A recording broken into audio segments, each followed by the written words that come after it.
Hello and welcome to Byju's IAS. Let's take up the analysis of today's The Hindu newspaper by looking at an article written by the former Labour Commissioner of Bihar.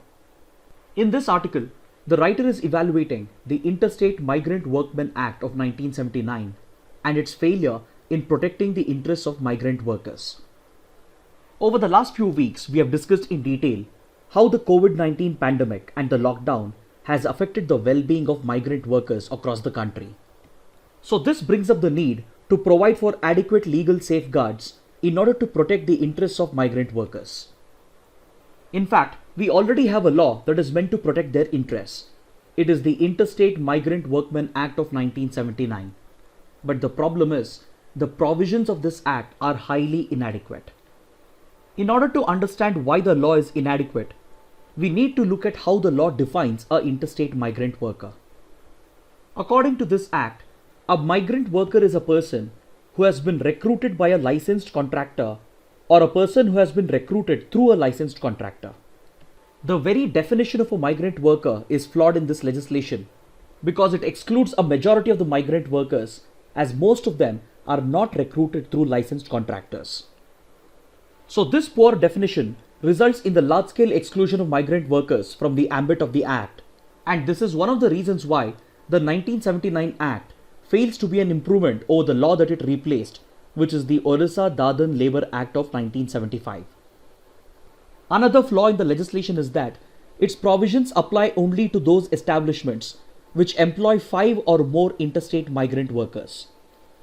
It is common knowledge that a number of small establishments employ less than 5 migrant workers, and this poor classification again ends up excluding a number of migrant workers from the ambit of the Act. So these shortcomings clearly illustrate how inadequate the Interstate Migrant Workmen Act of 1979 is when it comes to protecting the interests of migrant workers. Then the writer talks about the Unorganized Workers Social Security Act, which was introduced in 2008. This legislation provides for social security and welfare to unorganized workers, and it defines unorganized workers as those who are home-based workers, self-employed workers, or wage workers in the unorganized sector. This legislation provides for the registration of unorganized workers, and it also issues them a unique identity card in order to help them avail the benefits of the scheme. Apart from this, the Government of India has launched a number of social security schemes that is meant to benefit unorganized workers and migrant workers. This includes the Pradhan Mantri Shram Yogi Man Dhan Yojana, which provides for old age protection for unorganized workers. The government has also launched the Atal Pension Yojana under NPS. It has introduced the Pradhan Mantri Jeevan Jyoti Bima Yojana, which provides for life insurance. It has introduced the Pradhan Mantri Suraksha Bima Yojana, which provides for accident insurance. It has also introduced the Pradhan Mantri Jan Arogya Yojana that provides for health insurance. But the writer says that this 2008 legislation and these social security schemes have only had a suboptimal impact on the well-being of migrant workers. His argument is that despite having these many legislations and schemes, we failed to avert the migrant crisis that was seen during the lockdown. Hence, he calls upon the government to provide better legal safeguards in order to ensure the well-being of migrant workers, and he provides a set of suggestions. He calls upon the government to repeal the outdated Interstate Migrant Workmen Act of 1979 and replace it with a new legislation, or widen the scope and the coverage of the Unorganized Workers Social Security Act of 2008. He is asking the government to universalize the registration of migrant workers and issue unique ID cards to them, which is linked to their Aadhaar numbers in order to enable better delivery of services. He is asking the government to make schemes such as Manrega, PDS and Ujjwala portable so that migrant workers can avail the benefits of these schemes irrespective of their work location. He is also asking the government to establish a comprehensive database containing the details of migrant workers, their skill sets, their work location and their native place, so that such a database can help in skill development. It can help the government to identify the trends and patterns in the movement of migrant workers across the country, and such a database will come in handy during such times of crisis especially to organize the transit and movement of migrant workers and to provide them with basic social security benefits. Then finally, the writer is asking the government to make use of the interstate council that has been established under Article 263 of the Indian Constitution to deal with larger issues that are affecting migrant workers, because these issues have center state and interstate dimensions as well. Now let's take up an editorial from page number 6 and an article from page number 10, which explains the ongoing crisis in the global oil markets. See, oil as a commodity has always been very volatile, and its price and demand and supply has always been subjected to geopolitical developments and economic developments around the world. One major crisis that we can think of in the oil markets is the 1973 oil crisis, when Arab oil producing states had placed an embargo on the supply of oil to Western countries that were pro-Israel. This stoppage in the supply of oil from Arab producers to the Western countries resulted in a 400% increase in oil prices from $3 to $12 per barrel. Back then in 1973, this was considered an unprecedented crisis in the oil market, and this is what led to the establishment of the International Energy Agency in 1974. Right now in 2020, we are witnessing yet another unprecedented crisis in the global oil markets as a result of the COVID-19 pandemic and the worldwide lockdown, which has locked up more than half the world's population. Along with this, the geopolitical conflict between Russia, Saudi Arabia and the United States has contributed to the volatility in the oil markets. See, these two articles have been published in the newspaper because just the other day, a key benchmark price for oil, the West Texas Intermediate or WTI, has crashed to a historic low of minus $37 per barrel. This basically means that the one who is selling the oil has to pay $37 to the buyer just to take physical possession of the oil. Before we understand the dynamics behind this unprecedented and shocking crash in oil prices, first let us talk about the two benchmark prices for oil, that is West Texas Intermediate and Brent crude. See, the difference between WTI and Brent is based on the location where the oil is extracted, the composition of the oil, and the stock exchange where it is traded. WTI applies for the oil that is extracted in the United States, and its composition is different from that of Brent crude. WTI is said to be relatively inferior than Brent, and hence it always fetches a slightly lower price than Brent crude. And WTI is traded as a futures contract on the New York Mercantile Exchange. On the other hand, Brent crude is extracted in the North Sea of the British coast, and its unique composition provides it a better quality than WTI, and it fetches a slightly higher price than the WTI. Then there is another reason why Brent crude is always priced higher than the WTI. It is because shipping WTI priced oil from US to Asia is always uneconomical. So as a result, Brent crude has become the benchmark price for the oil that is shipped from Europe and Middle East to Asia.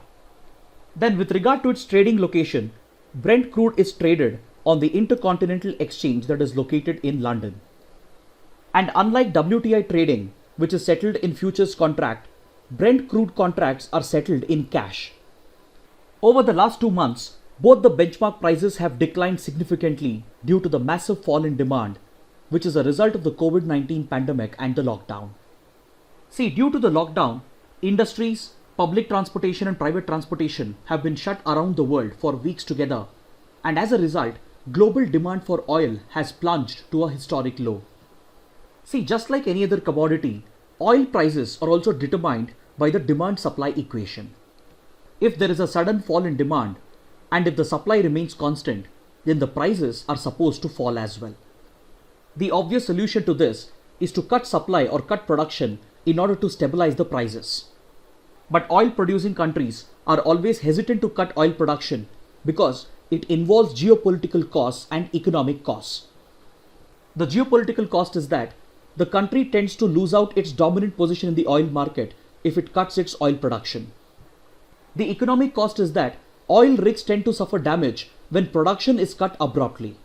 So due to these two factors, oil producing countries generally hesitate to cut their supply or to cut their production. But considering the unprecedented fall in global demand for oil and the volatility in prices, the OPEC Plus countries started negotiating in the month of March to work out a production cut in order to stabilize the oil prices. But during these negotiations, there was a conflict between two of the world's largest oil producers, that is Russia and Saudi Arabia.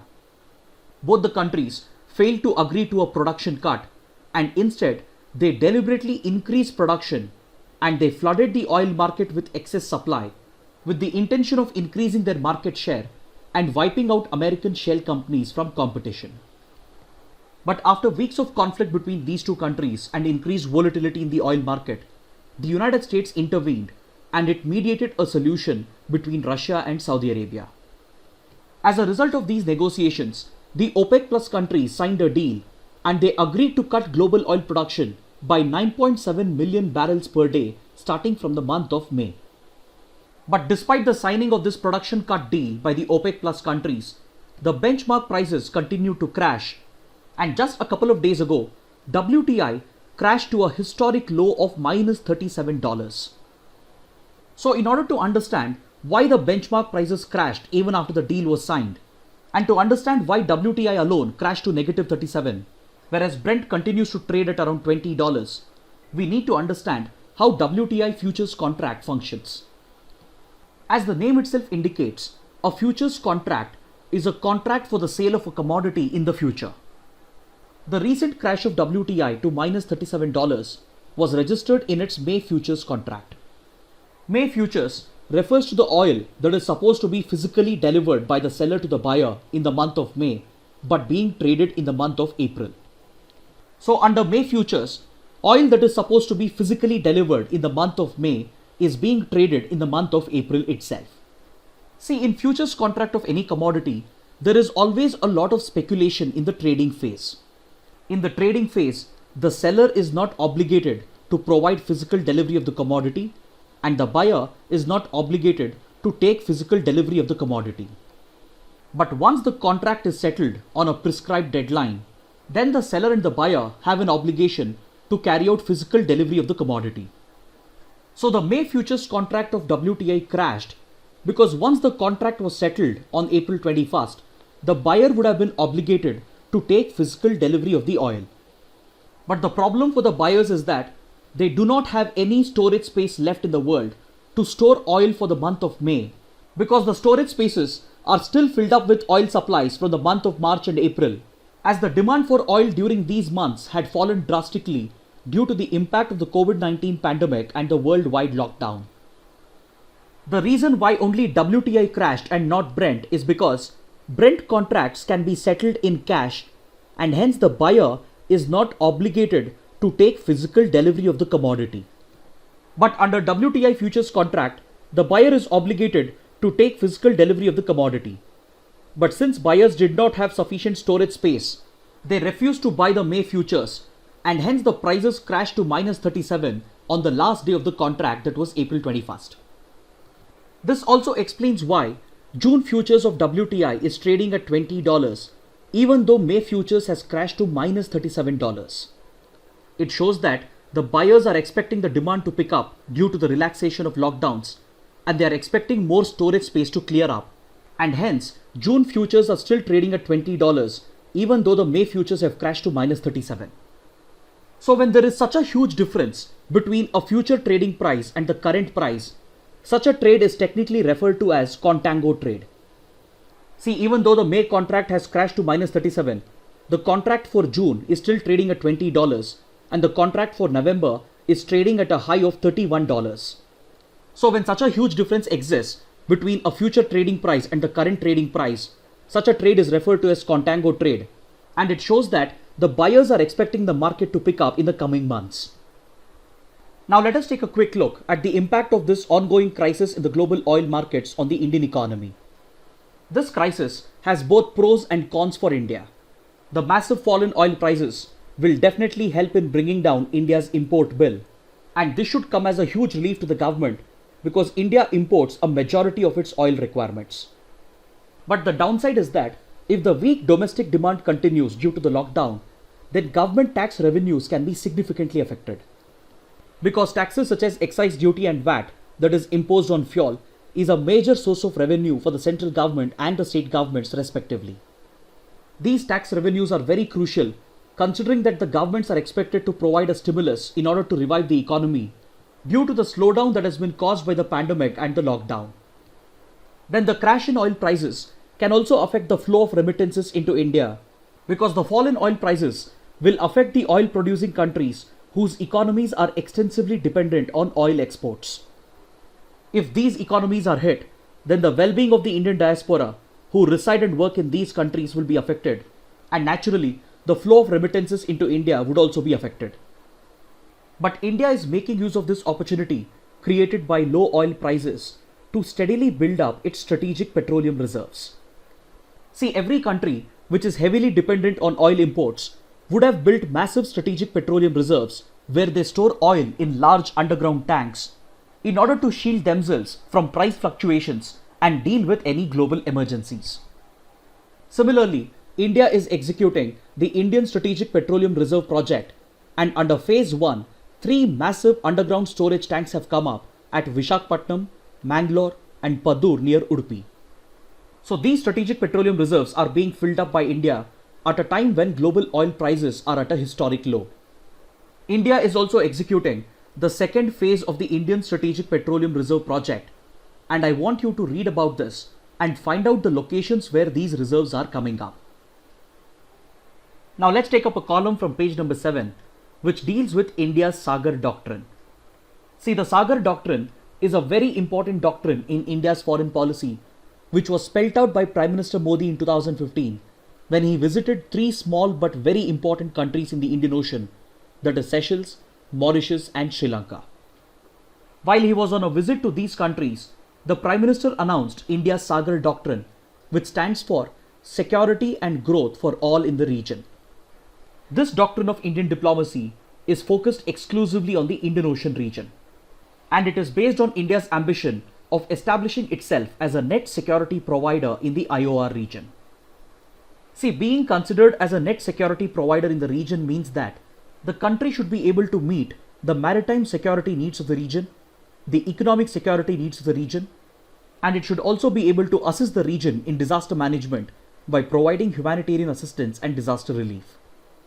See, for many decades, India has seen the Indian Ocean region as its own strategic backyard, and it has held the ambition of being seen by other countries as the net security provider of the region. In order to achieve this objective, India has cultivated very close economic and maritime security ties with countries in the Indian Ocean, and of late, it has also become a major provider of humanitarian assistance and disaster relief for the small countries that are located in the Indian Ocean, which are highly vulnerable to a variety of disasters. So these diplomatic initiatives of India focused on the IOR region have been brought together under the Sagar Doctrine of Prime Minister Modi, and this also helps India in fulfilling its objective of countering the rising influence of China in its strategic backyard. India has been leading these initiatives through regional platforms such as the Indian Ocean Rim Association, the Indian Ocean Naval Symposium, and it has also cultivated close bilateral relations with the countries of the Indian Ocean. Recently, in a major development, India was admitted as an observer state to the Indian Ocean Commission. This can be seen as a major boost to India's Sagar Doctrine, and this topic has been covered in detail on the 7th of March. In this analysis, we had spoken about the composition of the Indian Ocean Commission and its objectives. See, the Indian Ocean Commission is a very important regional grouping in the Western Indian Ocean, and it includes countries such as Comoros, Madagascar, Mauritius, French Reunion and Seychelles. Even though this grouping is made up of 5 small countries in the Indian Ocean, it brings a lot of weight as far as regional maritime security is concerned. Since 2012, this grouping has been playing a very important role in anti-piracy operations in the region with the backing of the European Union. The Indian Ocean Commission runs the MACE program, which stands for Maritime Security in Eastern and Southern Africa, which is funded by the European Union. Under this maritime security initiative, the IOC countries are involved in policing, patrolling, and in carrying out surveillance of their exclusive economic zones in order to combat piracy, which is very prevalent in the region. With the support of the European Union and the Western countries, the IOC members have set up the Regional Maritime Information Fusion Center at Madagascar and the Regional Coordination Operations Center at Seychelles, which is seen as a major boost to regional maritime security. So the writer says that the IOC members carry a weight of their own, and hence she is asking India to not undermine them as small countries and display a big brother attitude while dealing with the Indian Ocean Commission. She reminds India about the convening power of the IOC members and how they have headed the multilateral contact group on piracy of the coast of Somalia, and how they have established maritime relations with major powers such as the United States, United Kingdom, Australia, Russia, etc.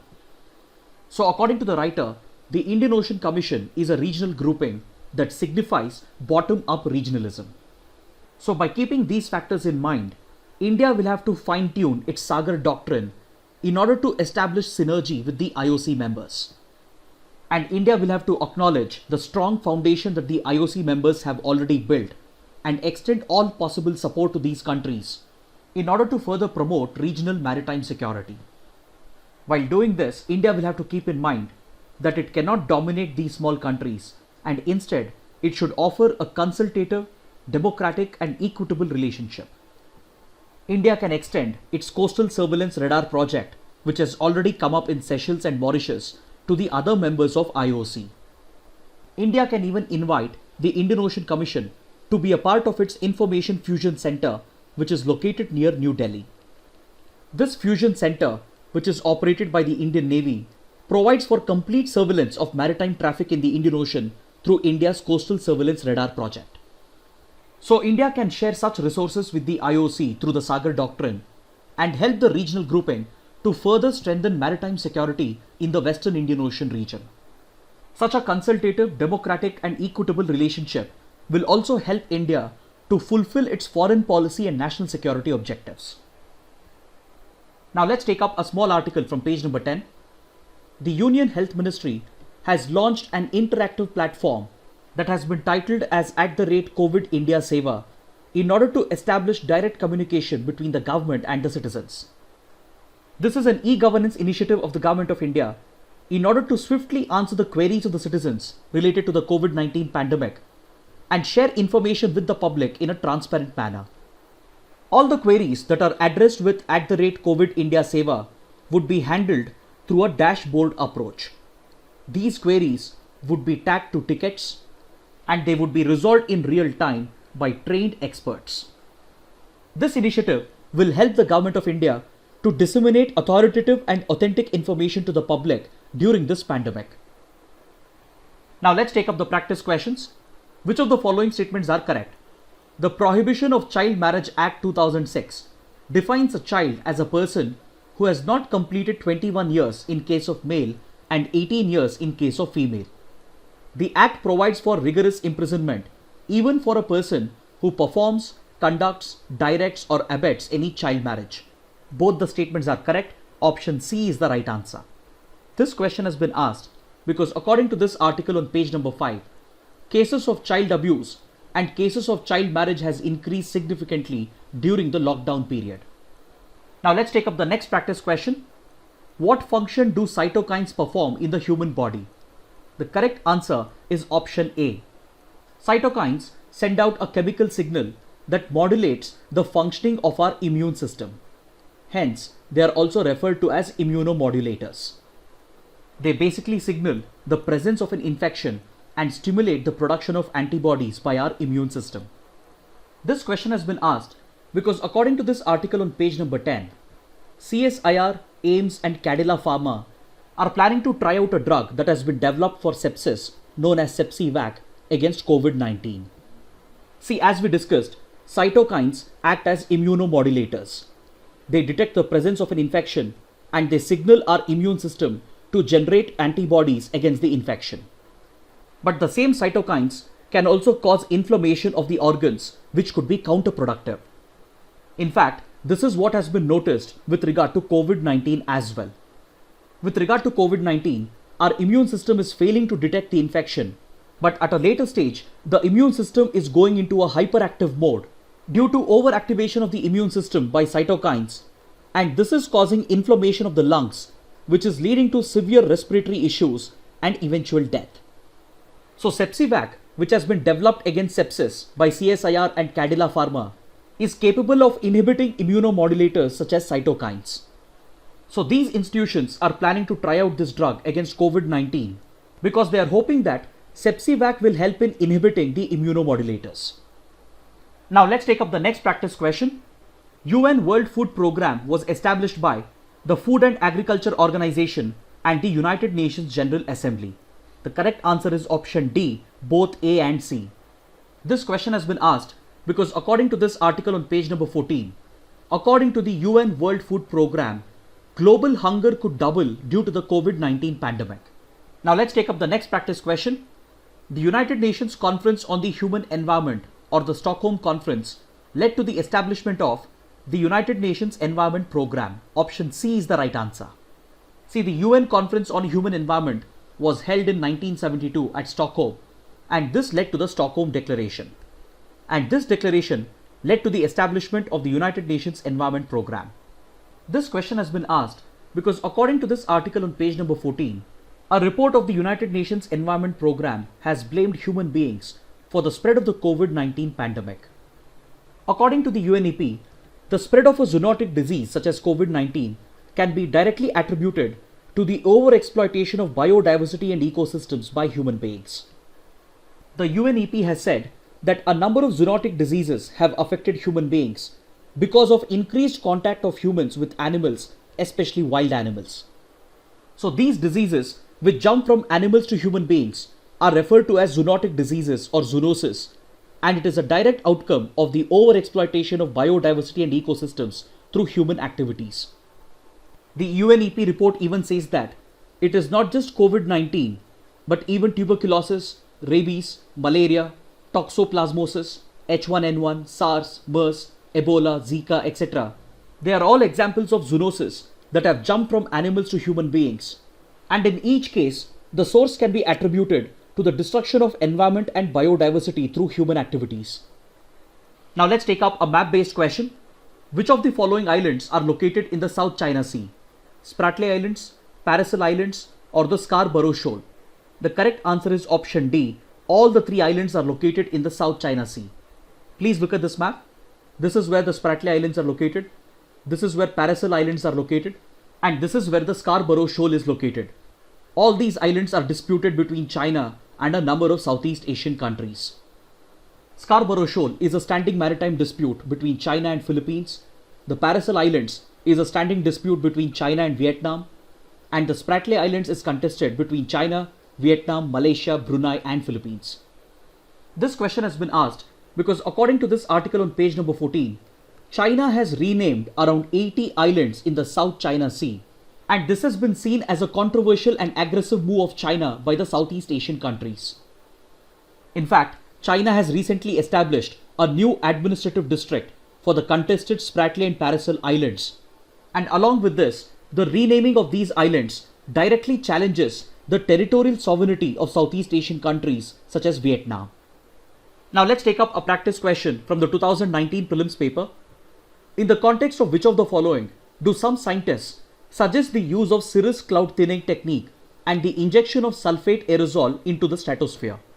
The correct answer is option D, to reduce global warming. See, these two techniques are suggested by scientists as a part of climate engineering or geoengineering, and these are solar radiation management techniques which could help in tackling global warming. Finally, let's take up a couple of mains practice questions. The first question: the COVID-19 pandemic was responsible for the crash in global oil prices. Discuss with emphasis on WTI benchmark prices. The second question: India recently gained admission as an observer to the Indian Ocean Commission, and it provides further boost to the Sagar Doctrine.